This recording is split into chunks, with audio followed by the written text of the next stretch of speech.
Bonjour tout le monde. Aujourd'hui, nous allons parler du livre Le profit par la tarification ou comment développer une politique de prix puissante pour votre entreprise de Peter Hill.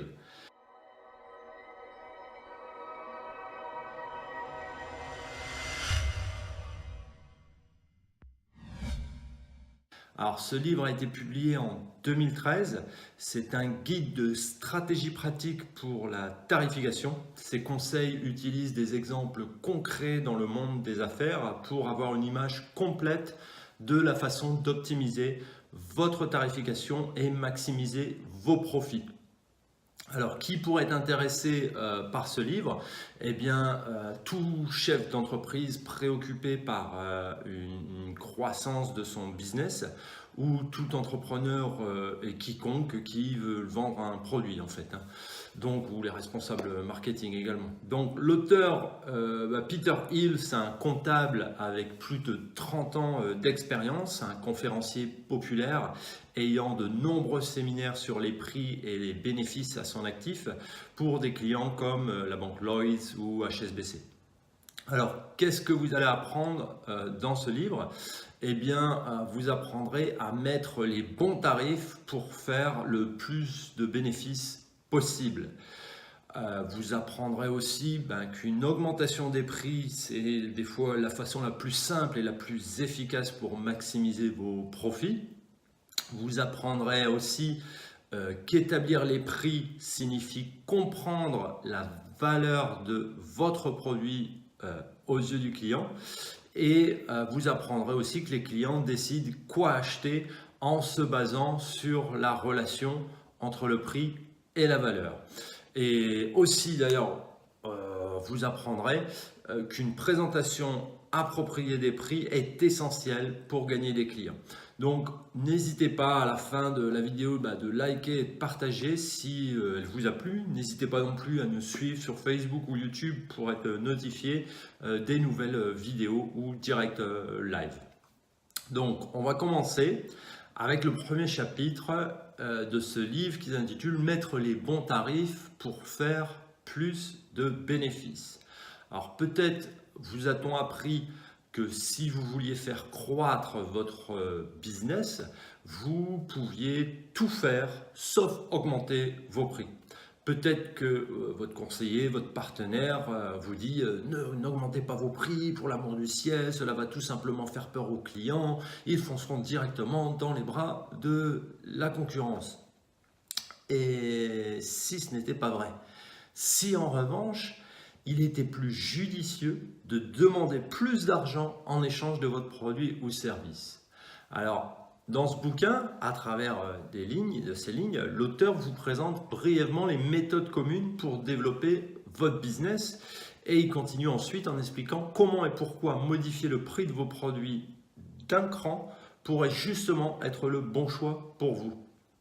Dans ce livre, que je vous recommande bien entendu, vous découvrirez aussi quelle méthode de tarification il faut éviter, pourquoi les étiquettes de prix sont une bonne idée et pourquoi votre attention doit se porter sur la valeur de vos produits ou vos services.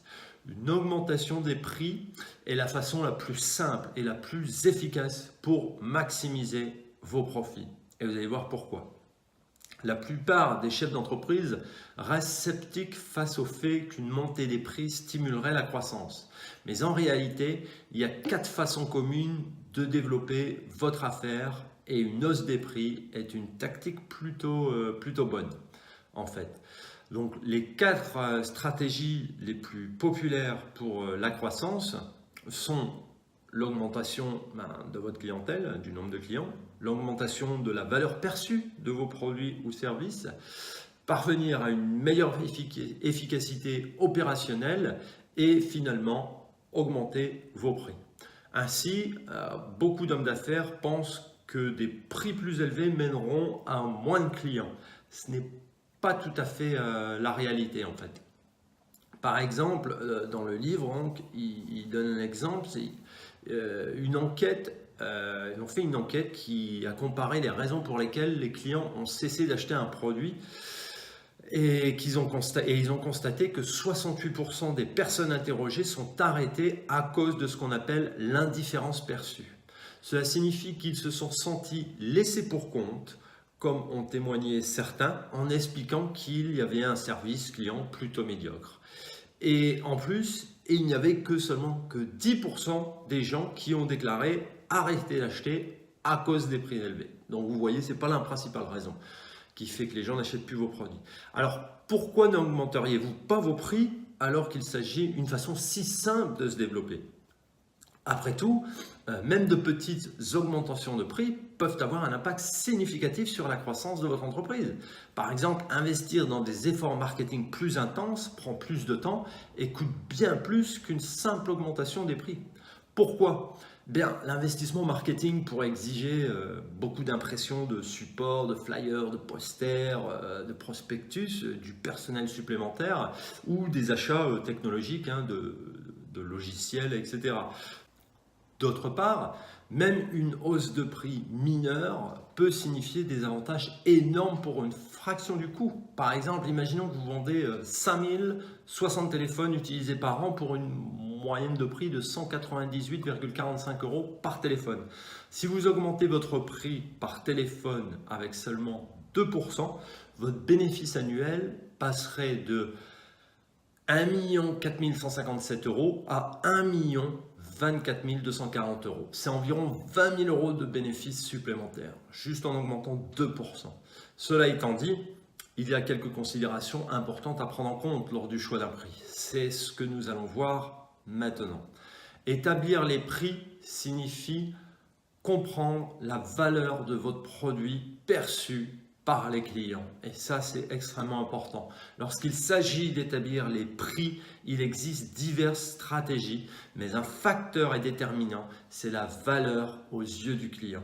Les méthodes les plus utilisées pour définir un prix sont imparfaites parce qu'elles ignorent cet aspect essentiel.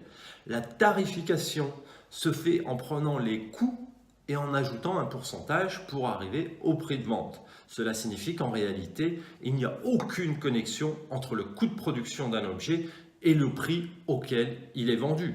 Ah oui, on peut appliquer 10% ou 400% de marge.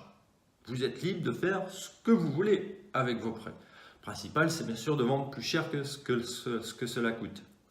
Donc, disons que la fabrication d'un produit coûte 15 €, que vous vendez 20 €. Vous trouvez un moyen pour réduire vos coûts à 13 € et diminuer donc votre prix de vente à 18 €. Le problème avec cette approche est que vos clients continuent à estimer le produit à 20 € qu'ils ont été enclins à payer depuis le début. Donc, vous voyez, il y a une autre approche également. Une autre approche qui est imparfaite, c'est de tarifer moins que vos concurrents. Le problème avec cette stratégie est que vous ne pouvez pas savoir combien les consommateurs estiment la valeur des produits de vos concurrents. Il se pourrait qu'ils estiment davantage vos marchandises et sont enclins à payer un prix qui le reflète. Ainsi, ces deux stratégies passent à côté de l'essentiel, qui est la valeur perçue par le client. Ça, c'est vraiment très important. Donc, une meilleure stratégie, ça serait de baser la tarification sur ce qu'un produit vaut aux yeux des consommateurs. C'est parce que les clients ne se demandent pas combien un objet coûte à être produit. Ben oui, bon, à part moi qui suis dans le marketing, à chaque fois j'essaie de calculer pour calculer les profits, mais la plupart des gens ne calculent pas ça. Donc, ils se demandent combien de valeur cela leur apporte. Ainsi, en fixant un prix, vous devez considérer la valeur ajoutée de votre produit et la manière dont il facilite la vie de vos clients. Disons que vous vendez un sèche-cheveux qui coûte un peu plus cher que la majorité de ceux sur le marché, mais possédant une garantie de 5 ans.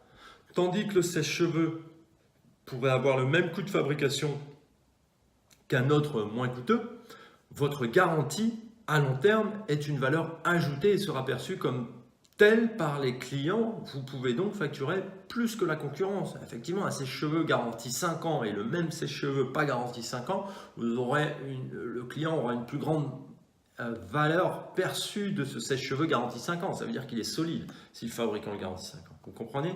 Donc, mais ça soulève une question bien plus large. Comment exactement fonctionne la valeur? Alors, les clients décident quoi acheter en se basant sur la relation entre le prix et la valeur. Comment choisir quelle télévision acheter quand vous êtes dépassé par la sélection de votre magasin d'électronique local? Vous allez à Auchan, Carrefour, Boulanger, vous voyez le rayon télé, il y en a des milliers. Eh bien, la plupart des personnes font des décisions d'achat basées sur la valeur estimée pour un produit donné. Par exemple, prenez un casque audio de qualité vendu à 100 euros. Si vous l'estimez à 100 euros, de par votre affinité avec la marque, vous allez considérer le prix comme juste. Si vous aviez estimé le même casque à 130 euros, vous considéreriez 100 euros une affaire. Et si vous l'avez estimé à 70 euros, vous ne l'achèteriez probablement pas, optant au lieu de cela pour un modèle moins cher ou ayant des caractéristiques que vous estimez avantageuses. Vous comprenez? Donc, la valeur perçue, c'est vraiment quelque chose de très important et je vous invite à questionner vos clients pour savoir quelle valeur ils perçoivent de votre produit. Donc ainsi, pour pouvoir facturer un prix donné, vous devez d'abord vous assurer que vos clients savent pourquoi votre produit a de la valeur. Une façon de faire est d'en parler directement aux clients. Vous pouvez simplement leur donner une gamme de prix et discuter les différentes options. Par exemple, il donne dans le livre, si vous offrez un service comme une coupe de cheveux, vous pourriez donner au client une gamme de prix entre 50 et 150 euros, selon les différentes options. En montrant à vos clients les coûts de dépenses supplémentaires, vous communiquez la valeur ajoutée de ces options. Donc, cela signifie qu'une coupe de base, la mienne par exemple, pourrait coûter 50 euros. Bon, elle coûte beaucoup moins cher bien entendu, c'est pour l'exemple. Elle pourrait coûter 50 euros, mais le soin capillaire supplémentaire et la façon de les arranger rapprocherait le prix à 120 euros. Étant donné ces options, votre client choisira ce pourquoi il est enclin à payer selon la valeur qu'il estime sur des services différents. Une présentation appropriée des prix est essentielle pour gagner des clients. Quand vous vous concentrez sur la justesse de vos prix, il peut être facile d'oublier la manière dont vous allez les présenter. Mais cette considération est cruciale. En réalité, mettre de côté la problématique de la présentation de vos prix pourrait même vous coûter des clients. Si vos prix ne sont pas clairs, les clients potentiels pourraient ne pas faire d'achat. Moi le premier d'ailleurs. Ceci fait sens quand vous considérez les risques que prennent les clients lorsqu'ils achètent un produit pour la première fois. Le faire équivaut à un saut dans l'inconnu. C'est pourquoi il est essentiel que vos prix soient clairement exposés. Lorsque vous marchez dans une boutique haut de gamme, vous voyez de nombreux beaux vêtements sans aucun prix exposé. Ainsi, pour obtenir le prix d'un article, vous devez vérifier l'étiquette intérieure, une chose que vous ne feriez sans doute pas car vous ne voulez pas donner l'impression d'être une personne qui n'a pas les moyens. Et donc, ça peut bloquer les ventes en fait. Donc, quand ils font face à un tel scénario, beaucoup de personnes, ils sortent du magasin et moi le premier, par exemple, voilà. Enfin bref, tout le monde ne réagit pas comme ça, mais statistiquement, il y en a beaucoup. Ainsi, il est important que les prix soient clairement affichés pour de potentiels clients. Par exemple, vous pouvez faire démarquer vos prix des autres en écrivant promo avec un code couleur, une code couleur différente. Une autre stratégie pour aider vos clients à s'orienter eux-mêmes est de jouer avec le choix des mots. L'affichage d'un prix d'un article est un bon début, mais il ne communique pas sa valeur. Si vous êtes dans une épicerie et vous voyez 2 cagettes d'oranges avec des prix différents et aucune explication, vous ne saurez pas pourquoi vous devriez payer plus l'un que l'autre. Il est donc important d'être spécifique. Les oranges bas de gamme aux produits chimiques pas chers et les oranges bio qui viennent d'une culture bio et qui sont beaucoup plus chères parce que beaucoup plus saines par exemple. Vous pouvez utiliser un signe qui transmet une information telle qu'aujourd'hui prix spécial pour communiquer la valeur réduite d'un article et contraindre des clients à l'acheter. Si vous étiez passé devant les mêmes cagettes d'orange et vous aviez remarqué un écriteau au-dessus des moins chers où il est mentionné aujourd'hui prix spécial, vous seriez plus susceptible de les acheter. Puisque bien sûr, vous n'allez pas mettre orange avec produits chimiques, etc. Sinon, personne ne va les acheter.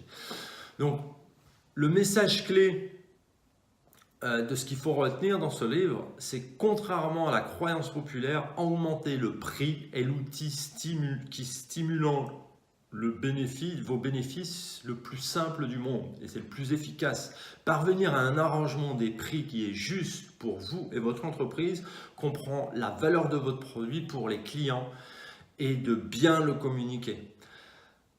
Alors, je vais terminer avec un conseil pratique de ce livre. Utilisez le numéro 9. Vous savez, au moment d'établir le prix, le numéro 9 peut être extrêmement utile. C'est dû au fait que ce nombre indique une valeur juste en dessous d'un certain seuil en fait. Donc, quand les consommateurs voient un prix avec un 9 à la fin, ils le considèrent comme une affaire. Que ce soit 0,99, 1,79 ou 99,99, essayez cette technique vous-même et voyez comment vos clients réagissent. Donc voilà, donc retenez bien la valeur perçue, c'est super important. Il faut toujours mettre en valeur votre produit avant de donner les prix en fait. Il ne faut jamais balancer le prix de votre produit sans expliquer tous les super avantages, l'origine, la qualité, le fait main, bref, tout dépend du produit bien sûr, mais c'est super important d'expliquer tout cela parce que ça peut faire une grande différence. Donc voilà, alors après si votre business tout est basé sur les comparateurs, là forcément ça sera une autre stratégie, mais si vous avez un commerce, un magasin, il faut toujours vraiment mettre en avant, expliquer pour vraiment expliquer la valeur de votre produit pour que vos clients, vos prospects s'aperçoivent de la réelle valeur de votre produit. Et maintenant, je vais vous poser une question. Qui d'entre vous savez déjà tout cela? Allez-y, ne soyez pas timide, vous pouvez commenter, rajouter un commentaire, il n'y a pas du tout de mal, on ne peut pas tout savoir sur tout. Et j'ai une deuxième question, qui d'entre vous a déjà mis en place ces pratiques-là? N'hésitez pas à commenter, partagez vos expériences dans le chat ou dans les commentaires en bas ou autour de cette vidéo. Voilà, c'est terminé pour aujourd'hui. Je me présente brièvement, si vous ne me connaissez pas déjà, je suis Gauthier Butez, le gérant et formateur de centre de formation France.com et je vous remercie d'avoir regardé cette vidéo. Je compte sur vous pour mettre un petit like ou partager la vidéo si ça vous a plu. Si vous avez vraiment aimé la vidéo, visitez donc notre site centre de formation France.com. Il y a des formations sur marketing Facebook, référencement, growth hacking, la vente et d'autres thématiques pour vous aider à développer votre business ou votre carrière. N'hésitez pas à y faire un petit tour, n'hésitez pas à poser des questions ici, alors par mail ou dans les commentaires ici ou directement au téléphone. Il ne faut surtout pas hésiter au 07 67 37 17 15 si vous avez la moindre question. Je vous remercie encore d'avoir regardé cette vidéo.